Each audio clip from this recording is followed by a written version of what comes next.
आज मॉर्निंग में हमारे पास रोज़िया की रिक्वेस्ट आई है स्लॉट्स की, और वो 30 दिसंबर से उन्होंने अपनी फ़र्स्ट फ़्लाइट को अनाउंस किया। अभी उन्होंने 9 फ़्लाइट्स की रिक्वेस्ट भेजी है। इसके पहले हम स्कैट और एयर अस्ताना के स्लॉट्स को अप्रूव कर चुके हैं। ये थर्ड चार्टर की रिक्वेस्ट है इस सीज़न के लिए, जो 30 दिसंबर से है। अभी उनकी रिक्वेस्ट सिर्फ 9 स्लॉट्स के लिए आई है।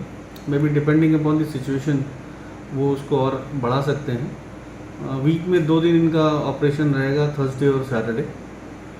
तो लेट्स सी, चीज़ें बेहतर हो रही हैं। लोगों की चार्टर ऑपरेटर्स की जो रिक्वेस्ट है वो आनी शुरू हो गई हैं। गोयच्या टुरिझमाची परिस्थिती जाग्यार येता। इंटरनॅशनल टुरिझमाक अजून नेट नासलो तरी देशी पॅसेंजर येरादारीन बऱ्यापैकी नेट धरला, खासा करून वीकेंड टुरिझम। गेल्या सप्तकात शनिवार आयतारा 91 फ्लायटींची वर्दळ।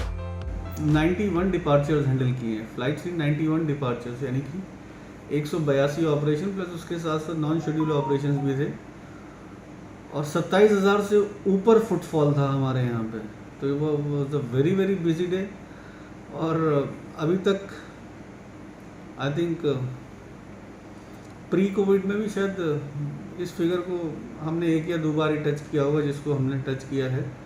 और अब धीरे धीरे हम देख रहे हैं कि फ़्लाइट्स बढ़ती जा रही हैं, पैसेंजर फुटफॉल बढ़ रहा है।